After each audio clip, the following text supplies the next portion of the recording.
Nagpapaaral ng kapatid at magpapagawa pa sana ng bahay para sa kanyang mga mahal sa buhay. Pero sa isang iglap, naputol ang mga pangarap na isa sa mga nasawi sa malagim na aksidente sa NAIA Terminal 1 nitong linggo. Saksi, si Nico Wahe. Punong-puno ng pangarap para sa pamilya. Ganyan ilarawan ng mga kaanak ang breadwinner ng pamilya na si Derek Keyo Faustino o Keyo kung tawagin nila. Isa sa dalawang namatay sa malagim na aksidenteng nangyari sa NAIA Terminal 1 noong May 4. Si Keyo ay napaka-responsable na bata. Mabait. Parang tumata yung breadwinner kasi yung mga expenses nila sa bahay, siya ang gumagastos. Tumutulong din daw sa pagpapaaral ng bunsong kapatid. Nakahanda na nga rin daw sanang ipagawa ang bahay nila mag-aama. Ito ay hindi bahay nila Keyo. Ancestral house namin to.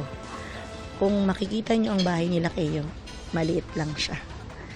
At yun ang isang pangarap niya, mapagawa niya yung bahay nila. At hindi na sana siya na magpagawa ng bahay.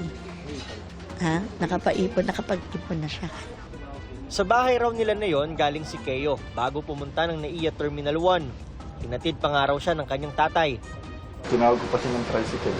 Kayo pa tumawag ng tricycle? Yung bagay, tinawagan ko yun. Hapon pa lang, 3:30, tinawagan ko yun. Parang magkaibigan lang kami nito. Yun na rin daw ang huling beses na nagkausap at nagkita sila ng anak. Papunta raw sana ng Dubai si Keyo noong araw na yon para sa isang work trip. So 8 o'clock, dumating sila. Kasama yung sa company nila, vehicle. Tatlo sila. Si Keyo kasi, ang daw niya is siya ang kumukuha agad ng trolley para dun sa bagahe. So yun, yung dalawang kasama niya nagbababa ng mga bagahe. Si Keyo ang lumabas para kumuha ng trolley. And yung paglakad niyang ganong pakuha ng trolley, sabay na umararo yung sasakyan. Posible raw na bigyan pa sana ng tsansang mabuhay si Keyo kung agad natulungan matapos ang aksidente. Mahigit 30 minuto raw kasi nakadagan sa kanya ang SUV.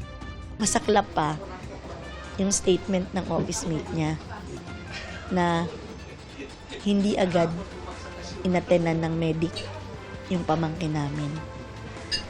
Na nakita pa nila na gumagalaw pa. After 30 to 40 minutes pa siya inatenan ng medic.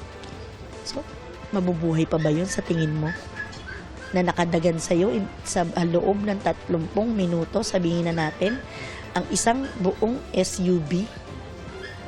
Diba? Pero gumalaw yung bata, gumalaw yung pamangkin ko sabi nung office mate niya At nagnad pa sa kanila.